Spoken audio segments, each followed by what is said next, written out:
Hi all, welcome to Asianet News Samvad. This is a unique talk show which will be aired on all channels and digital platforms of Asianet News Network, and we are extremely honoured and privileged to have Mr. Abhinav Bindra with us on our opening day, a legend who needs no introduction, India's first individual Olympics champion. Thank you for having me.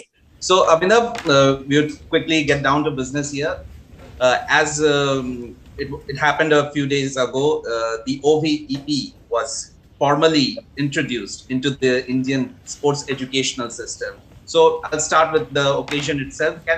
If you can give us a brief description of what is it all about and how will it impact the sporting culture in the country? Well, I think, sport, the power of sport goes beyond winning and losing on the field of play. The power of sport really is at the values society at large can imbibe through sport.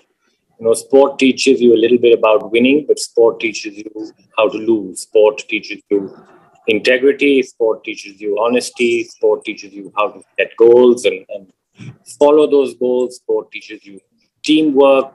It builds relationships. It teaches you a lot about listening to different points of view. But all in all, what sport can do to our very young society, the potential is absolutely immense.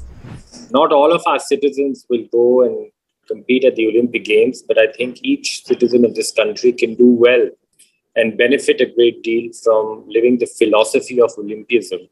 And that exactly is what the Overapp is directed towards. It is an experiential learning program for the youth. As a nation, we're all after economic success, and it's very interesting to note that all the greatest economies of the world also happen to be great sporting superpowers. And I do believe that they have become great economic powers because sport has played a very important role in the foundation of that society. And that is how, in a humble way, we've started with Odisha, where we're doing a pilot to start off with in the first year for about 100 schools. And then based on the results and the impact the pilot creates, the vision at least is to imbibe it into the state education board, which in turn would then impact 7 million kids of that state. But we also have to ensure we do not build a toxic culture for sport. When I talk about building a toxic culture for sport, it can very easily happen that we do that when we get totally one-dimensional and focused on winning. In sport, winning is very important, but winning is not the only thing. And that is where we must add a lot of values to what sport can do to society on a whole. At an Olympic Games, you have 10,000 athletes who compete. Only 300 of those athletes go back home with gold medals. What are the rest? They're not losers, right? They gain a lot from sport. And in terms, when we actively try and build a culture for sport, we have to ensure that we attach enough values to the softer elements that sport can do and how sport can really shape our society. Abhinav, I found the toxic culture point very interesting. As parents, fans, administrators, I think we need to have a more sensitive and finer understanding of sport and values. Yeah, I think it's not just about parents. It's about the whole ecosystem that surrounds an athlete, whether it be society, on how they react or overreact when an athlete wins or loses, whether it is the media, if they go hysterical when we win or when it's overly hysterical when we lose. It is about understanding sport to a greater degree and understanding how sport is, winning on the field of play is important, but it is something, can never be guaranteed. When I talk about that toxic culture, we attach too much to winning. We make winning too big. And that is a problem because it's not sustainable. So the focus should be on the fact that we want more young people to be involved in sport. We want greater depth of talent emerging out of various disciplines. Say take shooting, for example. We didn't win any medals in the last Olympics or even the Olympics prior. But the depth of talent that exists in that sport is immense in this country, which also is a good indicator that sport, even though has not won medals at the Olympics has developed over the last decade to a great degree. Because if you see the numbers, the quality coming through, now you have a completely fresh team almost a fresh team from what competed at Tokyo, and you have new stars emerging. So all that argues well. So this program will definitely also help increase participation in sport. Elite sport is always a niche world over. You're not suddenly going to get millions and millions of people dedicating 20 years of their life to elite sport. It's not going to happen. But we need those numbers. We need to push those numbers higher. And those numbers will only go higher when there will be more participation into recreational sport. Then an offshoot of more numbers in recreational sport would mean more athletes or more people devoting a long time to pursue excellence in sport. That's what we want to see. So, Abhinav, speaking about OVP, it started with Odisha right now. What are the next states you're targeting, and how long do you think before it spreads pan-India? Well, it's not completely dependent on me.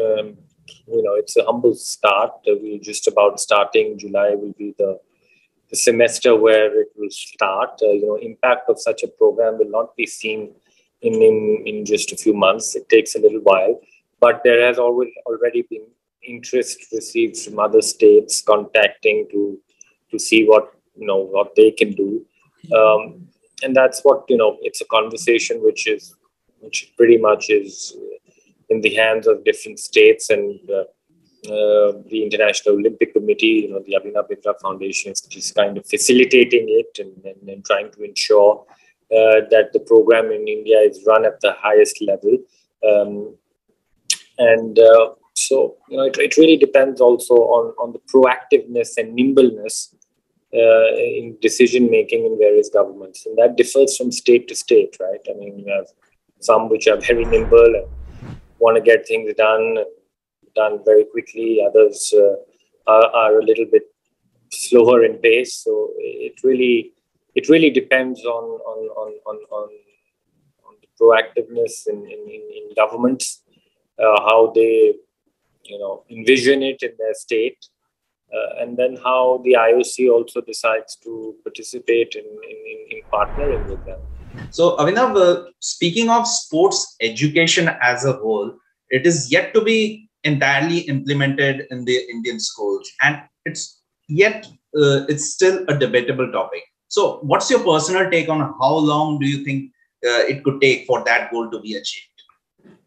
How do you define sport education? Focusing on in different kinds of sports, make it mandatory that you have a sports education class, and children can take part in the sports of their choice, so that they are accustomed to the entire sporting culture and not entirely deprived of it. Yeah, so I think what you're trying to define is not certainly. It's not real. I mean, it's not education. I think it's about making sure that sport is part and parcel of the holistic development of a child, right? That is what we really want to see. Sporting careers are short. They are 10, 20 years. But we have to ensure that we also make very good citizens of these young kids. And there, I think the experience that they learn from sport will certainly will help that cause. And that's what I'd like to see happen.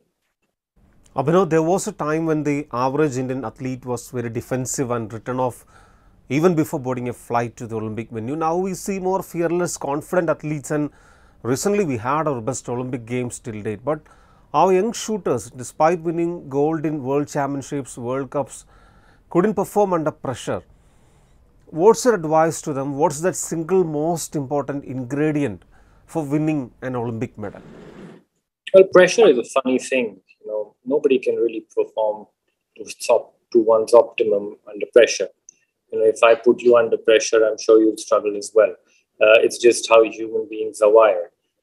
But I think the shooting, as I said, has let's We didn't win at the Olympics in Tokyo, but you have to go beyond that, and you have to look at it more holistically and see how the sport has developed over the last decade. And for sure, the sport has developed. I think what it can further do and further refine is preparation towards an Olympics. I think they erred and made some mistakes in their preparation. And I think that is what that experience of Tokyo should teach the system at large and the young athletes, that the Olympics is not just another competition. It's a very special competition, and the athletes will be under pressure. You cannot escape that pressure. You have to learn to work with that pressure. And that is, I think, the learning. The preparation has to be very precise. There are several elements that have to come together. There's, of course, a skill element which has to be refined. There is a physical element which has to be refined. There is a very important recovery element which has to be refined. There has to be there have to be tactics in preparation as well. That you ensure that, when you are actually at an Olympics, you have your batteries 100%, and you are training that you're at your best form during the period of those 2 weeks. And that is where a scientific approach to training is important. Trying to really focus on that last 1% to get an edge over others.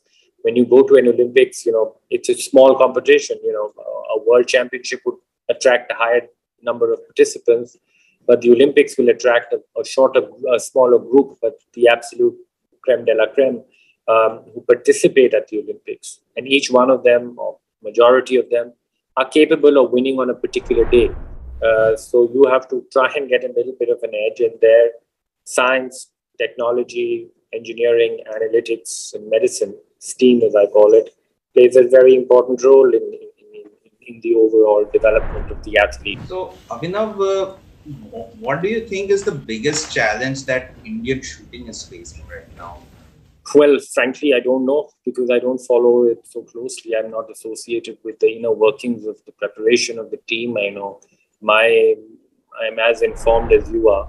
There was a big talk about a change in the coaching part after Tokyo, and I saw recently, after a year after the games, that process has finally happened.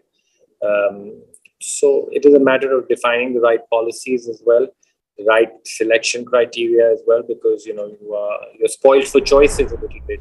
It's also a little bit of a headache, because then you need to make sure that you have the right selection criteria and the right selection policy to really make sure that you select the right athletes.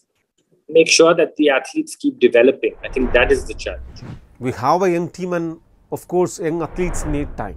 A 17-year-old is not going to may show potential to be the best in the world and maybe win few world level competitions, but the process of development, it's at a very early stage, right? If a 17-year-old is your main athlete, he or she has only been competing for 2 or 3, 4 years. And in 2 or 3, 4 years, he or she has not fully developed. He or she is in the process of developing. So that, while that has to be ensured that they also develop. It's not you just hop around the world and compete from one competition to the other. You also have to ensure that your team continuously develops in the various elements that I talked about. So, Abhinav, as you said, you don't follow deeply the sport anymore, but I'd still like to know from you India's chances in the World Championships. It's a young team. They have the potential to do well. There's no question about that. I think the World Championships also starts the Olympic qualification phase, the quota situation for Paris. And I think that will be an additional thing on the mind of athletes to get that quota place. That is the priority, really. Should be the priority for the athletes. The chances are bright. How much they will win and what they will do, I have no clue. But I'm sure that they are working in the right direction, and the potential that they've shown over the last last few years has been very, very positive. So I I only hope good things happen. Abhinav, despite all these recent achievements, there is an alarming increase in the number of doping cases in our country. Recently, we heard Olympian Anju Bobby George alleging that many Indian athletes are bringing back performance enhancing drugs from abroad. Yeah, again, it boils down to creating the right environment for sport to develop in this country. I talked so much about creating a toxic environment, and I think we've made winning too big. And when you make winning too big, then athletes are they give whatever it would ask them, and they get very susceptible to even doing things which are banned, which are illegal. So creating the right environment, I think, is very, very important. Making sure that athletes also develop the right values in sport, and that can only happen through proper awareness, through proper education. You said we won 7 medals at the Olympics, but I think on the shame list we're 3rd or 4th in the world, which certainly is not a good thing, and it's not a good sign. And that again talks a little bit, for me personally, talks a little bit about the environment in our country that exists. As we are aware, organizers of 2026 Commonwealth Games have dropped shooting, archery and wrestling from the list of sporting disciplines, and Indian Olympic Association has lodged a protest against it. What's your take on this? Well, obviously, I'd like to see my sport represented in the Commonwealth Games. We've historically done well, and it's been part of the Commonwealth Games. But it is about making sure that your sport fits into the realm of things. There has to be a lot of lobbying done by the world body, by the different bodies that rule sport. It is not just so easy that you draft a letter or an email and shoot it off, and tomorrow it will be included, or make a ridiculous suggestion that the games will be held in another continent and hosted them in India. It's never going to be sustainable. That idea which was put forward a couple of years ago, I knew from day one it was just showmanship and utter rubbish. You have to ensure that your sport continues to remain relevant. But even if you look at the Olympic program, you have so many young, youthful urban sports making it to the Olympic Games. So you have to ensure that the sport remains relevant, the sport remains sustainable in terms of cost, in terms of environmental sustainability. And if you ensure that, then the sport is strong enough to, there will be no questions asked. So I think a lot of work needs to be done in that direction. But just shooting off an email here or there, or making some suggestions that, we'll boycott the games, that the other won't help. You have to ensure that, you lobby in the right forums, you speak to the right people, you ensure that the sport in itself stands strong, and work needs to be done in that direction. Abhinav, you were among the very few to openly talk about the mental health aspect of an athlete. Recently, Simone Biles, Naomi Osaka and a handful of others have opened up about what they were experiencing. But do you think that there is still a long way to go in raising awareness and increasing acceptance? Well, I think, an athlete's life has been dehumanized to a great degree over the last few years. I think there has been a big misconception that athletes are superhuman and they are kind of immune to any kind of mental health issues. But on the other hand, an athlete's life, is full of insecurities. Perhaps has more red flags and triggers than normal careers have. There is the constant of dealing with pressure. There is a constant about winning. There is a constant about dealing with failure. There is the physiological load just training puts on your body. If you do not recover enough or recover physically enough, it can also have a detrimental role on your mental aspect. There are injuries that an athlete faces. While there are physical injuries, the mental toll an injury has on a career of an athlete is absolutely immense. There's an impending end of a career. There is a career transition out of sport, which is a very difficult transition most athletes have. So there are many elements and red flags in a career and a journey of an athlete. But the bottom line is that, we have to again ensure that the environment is not toxic. And unfortunately, many environments across the world have become toxic because they've made winning too big, and winning the only thing, and pushing the athletes more, and really dehumanizing the athlete. Until and unless you put human well-being at the heart and center of performance, you'll never attain sustainable success. And only when you start to really prioritize the human element of the athlete, the human well-being of the athlete, that is when you will start to prevent mental health issues. Otherwise, athletes will continue to remain very susceptible to different issues. Even though you are not an active athlete now, you are still part of the Olympic movement as a member of IOC Commission, and it must have been a great matter of pride that you are able to contribute even after your retirement. Yeah, so I've been a part of the commission for a few years, and tried to contribute to the greatest extent that I can for the well-being of athletes, to ensure that the athlete remain with the heart and center of the Olympic movement. A lot of my efforts for the Athletes Commission have been directed towards mental health. All the resources that the IOC has put out through the working group on mental health, I've had a direct involvement there. But also on several other projects, on several different areas, I've tried to contribute my best towards that. And in a way, it's been a fulfilling experience, an ability to give back to sport at large and give back to the sporting community at large. It has, at a personal level, also been a very fulfilling time. I remember immediately after Neeraj Chopra's achievement in Tokyo Olympics, you shared your excitement with us, and now Neeraj is all set for his next big assignment, the World Championship. What's your message to him, especially considering the fact that there will be greater scrutiny and expectations this time? I'd like to wish him the best. I've had a chance to interact with him a few times, and I think he's a focused young person. And I think, I only try to tell him that, change will always be constant. How he prepared for Tokyo was one way of preparation. Now things have changed in many ways. So constant adaptability in preparation is something which is very important. You talked yourself about expectations.